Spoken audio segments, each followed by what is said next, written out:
Hey everybody, hope all is well. Woo! It's been eventful lately, especially in the financial sector. Just a lot going on lately. So I want to show you this video.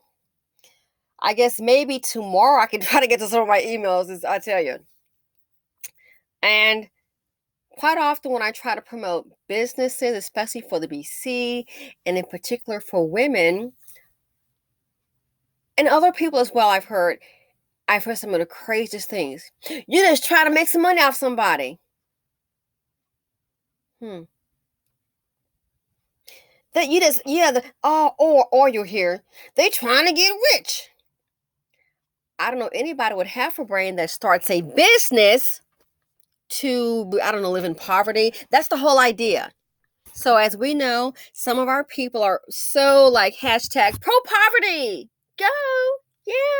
Look at that. Can't pay your light bill. Can't fit all those cheering. Some are pro poverty and anti prosperity. When you mention that, and I'm talking to Black people. I haven't heard any other race say this about their own. Trying to make some money off somebody. So stupid. That kind of talk, that mentality is stupid. So what I'm gonna do, I don't know her name, but the lady on the screen, she's Asian. So I don't want somebody to think you have a business and you don't see me trying to tag it on her, do you? Why would I do that?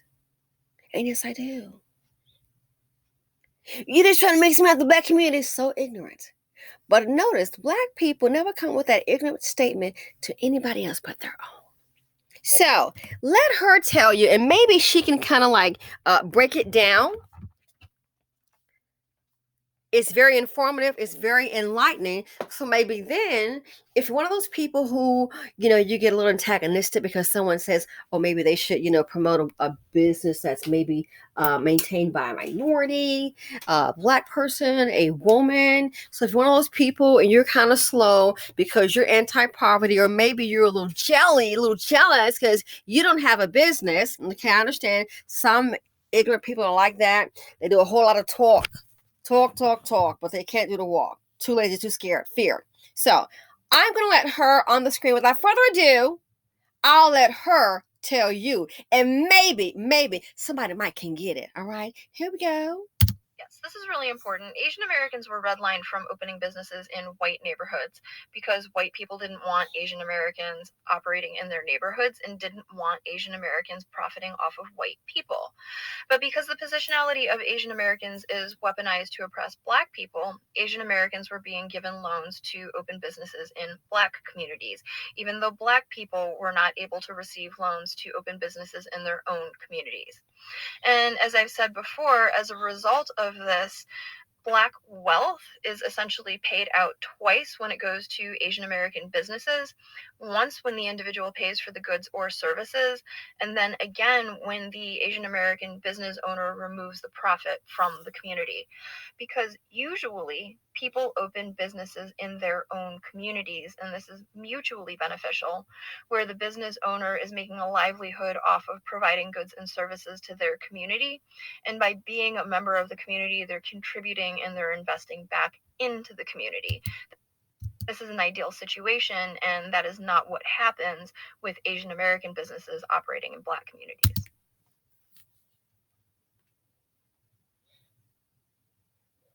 Usually, people operate businesses in their own communities.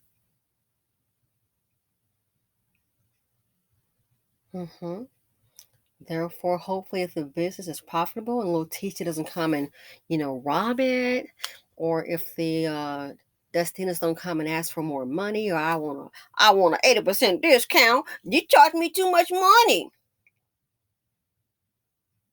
Or if they don't work the business owner. But that's ideally. So maybe with her telling you, maybe someone get the message. Usually, people operate a business in their community, and it's beneficial. They're providing goods and services, and they can invest back. Listen, how can they invest back? Not by giving you a discount, okay? Maybe, just maybe by the business growing, and maybe, gee, they might can hire someone. Yeah, kind of work like that. backing it up, she said they didn't want Asian American businesses in the white neighborhoods, and they didn't want them to profit off white people. That's why they're in the hood. They didn't want them to profit off white people. So, let's see. That sounds like what the black community does when a black person has a business. You trying to make some money off us. Everybody else is. She also said Asian businesses, they're weaponized to oppress black people. Asian businesses are weaponized. So they're giving the loans to bring a business to your neighborhood. And black people support this. Oh, yes, they do. They do. Because what they will do, they will patronize. I don't care. You can treat them like a dirty dog or a pig in slaw that look like or a hog. You can treat them like gum on your shoe. Try to kick it off. You can just give them the utmost disrespect. But as long as you have the protection for the complexion for the protection, we gonna love you. I tell you, she really pissed me off. I started to say something. I'm just gonna go on. Like somebody's got a weapon on you, making you go in there, being disrespected. They can treat you any kind of way. And then, of course, there is some drama that goes along with it, especially, and I don't know why, especially in these beauty supplies. This hair is not, it's not that serious, baby. It's hair. Risking your lives to try to steal. It's crazy. Instead of a bank run, they making a wig run, a lace front run. It's not that serious. That lace front is not gonna guarantee wealth overnight. It's that lace front, unless it's got some kind of winning ticker symbol underneath it, then I got 5 on it. But that lace front is not life preserving. Asian businesses are weaponized to oppress black people. Why? And they give them a loan for that business. And also, too, I have information they also give them a business.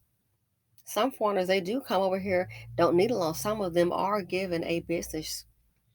And some people go, oh, you don't know. Yeah. If you don't know what someone's talking about, don't be so quick to dispute because you don't know where the information comes from. Oh, yeah, they got a nice little hookup. So everything is not always alone. And then when it is alone, they know how to work together, live together.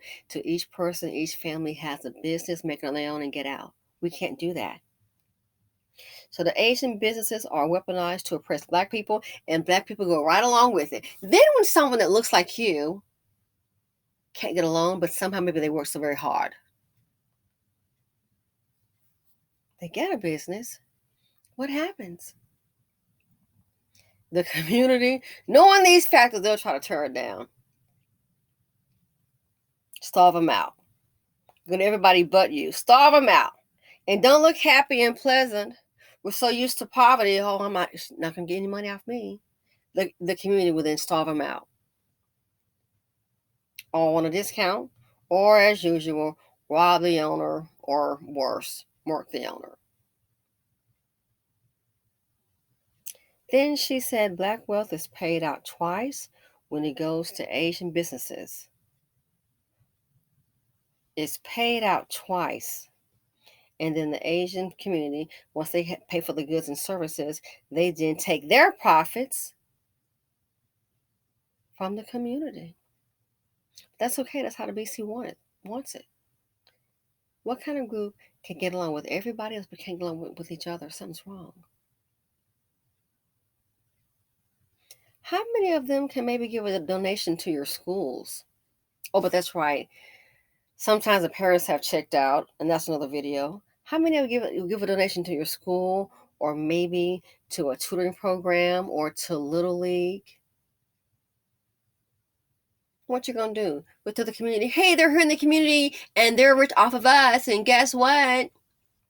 They don't want to support the Little League or this program that we have for the children.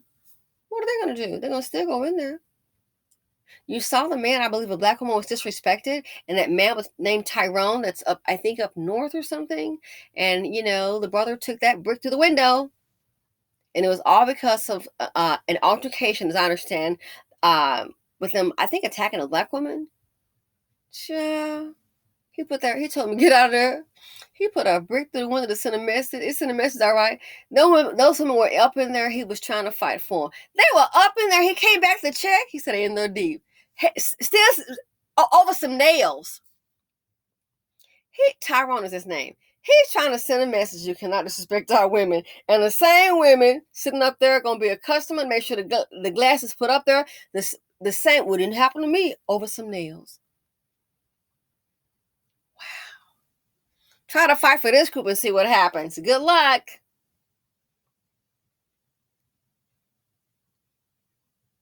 So maybe her explaining it, maybe someone can kind of get it. She's made it quite clear. So everybody gets it. Everybody gets it, but who? Everybody gets it. There is a system.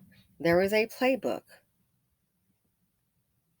And the playbook works well. And then again, when the Asian American business owner removes the profit from the community.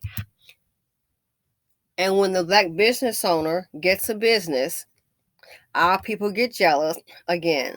They will want a discount. They'll starve them out. They'll even murk the owner. And that is how, through having all these wild children and the jealousy and hatred, that's how they remove the profits from the community. The black community does that all on its own. Black communities, even though black people were not able to receive loans to open businesses in their own communities. And as I've said before, as a result of this, black wealth is essentially paid out twice when it goes to Asian American businesses. Once when the individual pays for the goods or services, and then again when the Asian American business owner removes the profit from the community. And guess what? Thanks for the info. It's okay. Because we can tell by our actions. In my opinion, the BC, they want it that way. Thanks for watching. Feel free to comment, like, subscribe, and share. Let me know your thoughts. Simply Sad here on YouTube.